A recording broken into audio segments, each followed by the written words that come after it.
21,600 श्वास रातों दिन के खर्च करते। ये है मोती, ये हीरे हैं।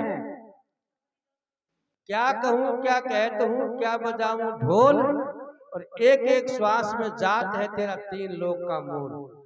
अब गया श्वास और गया पानी वापस नहीं आता। आपके हमारे बीच में से जिनकी बहुत अच्छी महिमा थी, मक्खन राम जी, आज हमारे बीच में एक श्वास की कीमत, यदि उस टाइम उनसे ये कह दिया जाए कि 3 लोक की संपत्ति एक श्वास आसम न होय, और 100 श्वासा हरि नाम बिना तुलसी था। ये कह दिया जाए कि एक श्वास वापस ले लो, आपको 3 लोक की संपत्ति दे देंगे, तो एक श्वास वापस नहीं आ सकता। ये सुनिश्चित बात है। वैज्ञानिक भी इस बात को कहते हैं, सत्संग भी इस बात को कहता है, ग्रंथ भी इस बात को कहता है कि जब श्वास हमारा निकल गया तो वापस नहीं आएगा।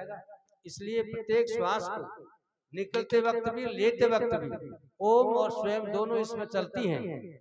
आप लोगों ने मंत्र लिया है, गुरु उपदेश लिया है, तो वो यही बताता है कि आपके प्रत्येक श्वास में भगवान का भजन होता है, बशर्ते कि आप समझें। और वो श्वास की कीमत आप समझे, तेरी मेरी करवा में सिटी ट्यूमर खुदी रहे, ऐसा होता है। हम भी करते हैं, आप भी करते हैं, लेकिन कम से कम करते रहेंगे तो एक दिन किनारा पे नाव लग जाएगा। ये ज्यादातर ईर्ष्या, द्वेष, वैर, घात, अभिमान, घमंड, तेरा मेरा, वन या की बनाया कि ये दिन रात का हमारा जो विषय है ना, यही हमारा पाप बढ़ा देता है। और ये पाप जब बढ़ जाता है तो कारणा इतना झुक जाता है कि हमारा किसी भी प्रकार का नुकसान, किसी भी प्रकार का अपराध, किसी भी प्रकार की हानि, किसी भी प्रकार का दुख और कष्ट आ जाता है जिसका हमको पता नहीं पड़ता।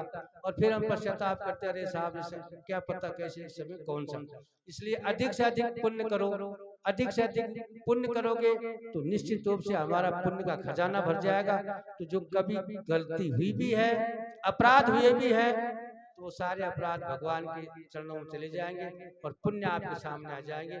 जहाँ सुमति तहाँ संपत्ति नाना, और जहाँ कुमति वहाँ विपत निधाना।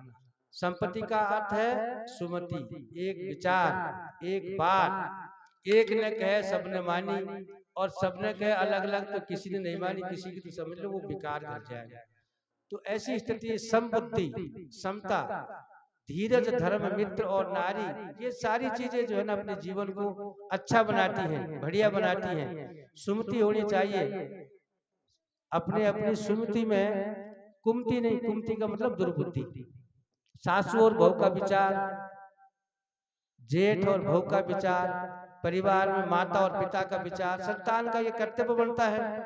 अब ये कर्तव्यों का पालन यदि हम कर जाए, लड़ाई झगड़ा है ही नहीं। लड़ाई झगड़ा तो मैंने मेरा माना ही नहीं, और मैंने आपका नहीं माना, बस लड़ाई दो के बीच में, एक लड़ाई होगी नहीं। इसलिए आगे अब भजन आपको श्रीमान शिवचरण जी गुरुवाड़ी वो सुनाएंगे। इनके बाद में फिर बारी बारी से नंबर आएगा।